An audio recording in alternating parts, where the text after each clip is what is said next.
जय सतगुरु की संगत करते, यानी परम संत की, सतगुरु की अगर आपको शरण मिल जाती है, सब झंझट मिट जाता। ना गधा बनना, ना हमने स्वर्ग में जाना, हमने सतलोक में चले जाते। कहते अमरपुरी पर आसन होते। आज आप अमरपुर में सतलोक में बैठे होते, जहां कोई कष्ट नहीं आप पर। पुण्यात्मा मृत्यु तो आपकी होगी, इसको तो कोई मानो चाहे मत मानो, तो डेफिनेट है, सब मानते हैं होगी, मृत्यु होगी। और जब जाते समय आपकी आस्था यहाँ किसी भी संपत्ति या परिवार में रहेगी, तो उल्टा जन्म यही होगा आपका, जहां आशा तहां बासा हुई। मन कर्म वचन सुमरियो सोई। तो आप जी ने अपना यहां से पीछा छुटाने के लिए हृदय में एक दृढ़ निश्चय करना है कि यहां तो फिर जन्म हो गया, फिर दुर्गति, फिर जन्म हो गया, फिर ये प्रोसीजर। अब इस जीवन में देख रहे हो आप, किसी का बेटा मर गया, किसी की बेटी मर गई, किसी को कोई घाटा, किसी की टांग कट गई, किसी की आंख फूट गई, ये दुर्गति। और फिर अगला जन्म मनुष्य का भी हो गया, तो फिर यही प्रोसीजर, फिर जन्म हो गया, फिर यही प्रोसीजर। ये क्या तो हुआ। तो आप जी अपना इस जीवन को परमात्मा की ओट में, शरण में सत भक्ति करके पूरा करो। चलते समय सपने में भी ना सोचो कि मेरा यहाँ फलाना धन रह गया, वो बैंक बैलेंस रह गया, उस पुत्र का क्या होगा, पुत्री का क्या होगा। अगर ये ऐसा मन में आ गया, फिर वापस आओगे तो आपकी मृत्यु तो होगी होगी। और जन्म भी आपको चाहिए तो सतलोक में होगा, और वहां फिर ऐसे ही परिवार बनेगा जैसा यहां बन गया। ये तो अस्थायी है, बिल्कुल अस्थायी। किसी का समय निश्चित निकल चला जाए हमें छोड़कर, टक्कर मारते रहो फिर नहीं मिलेगा। तो हमने अपने मन को, अपनी आत्मा को, अपने मन को ऐसे दृढ़ करना है कि दोबारा जन्म यहां नहीं लेना।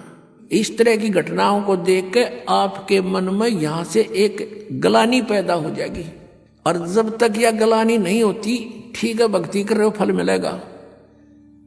जितनी भी भक्ति कर रहे हो आपको फल तो मिलेगा ही मिलेगा, लेकिन ये मिलेगा यहीं पर। तो इस ग्लानि के होने के लिए समय लगेगा, भक्ति भी बढ़ेगी, या ज्ञान की भी जड़ आपके हृदय में जमा होंगी, और फिर यहाँ की पुनर्जन्म की आपके मन सपने में भी नहीं आओगी। तब आप सतलोक जा सकोगे। और जब तक हम सतलोक नहीं जाएंगे तो तब तक शांति नहीं। जन्म मृत्यु जब तक है, ये दुर्गति। जैसे आपने महावीर जैन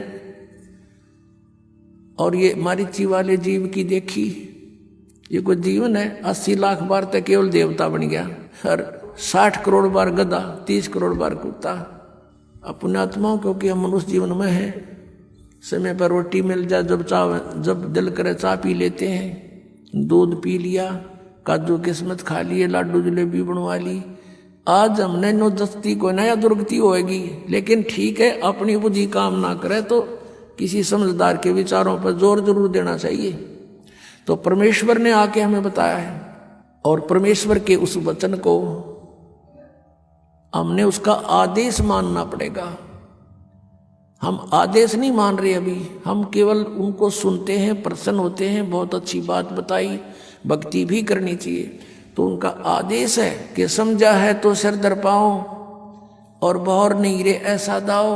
ये संसार समझदा नाई, कहंदा श्याम दोपहरे नू, गरीबदास ये वक्त जात है, रोवोगे इस पैरे नू। अब क्या बताते हैं कि ये संसार समझदा नाई, कहंदा श्याम दोपहरे नू।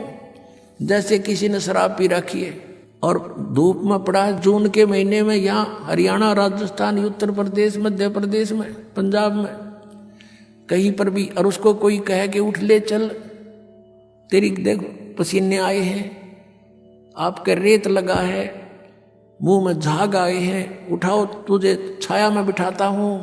और वो कहता है जोड़ दे मौज हो रही है। अब उसने वो मौज दिखाई दे नशे में, और बुरा हाल हो रहा है उसका। तो पुण्यात्माओं, इतने नशा हमारे झूठे सुख का, हम इतने दुखी हैं, और फिर भी लोग मौज हो रही है। ये संसार समझदा नहीं, कहंदा श्याम दोपहरे नू। कोर्ट में दो रिश्तेदार मिलते हैं और वहाँ कहते हैं क्या हाल है, अकमौज हो रही है। कोर्ट में और मौज का कौन सा मेल, दोनों दुखी, और फिर भी नोगे मौज हो रही है। तो कहते हैं ये संसार समझदा ना ही, कहंदा श्याम दोपहरे नू, गरीबदास ये वक्त जाता रोगे इस पैरे नू। सत साधना ना की ये मनुष्य जीवन को फिर रोया करोगे कुत्ते बन के ऊपर न मुँह करके। बोलो सतगुरुदेव।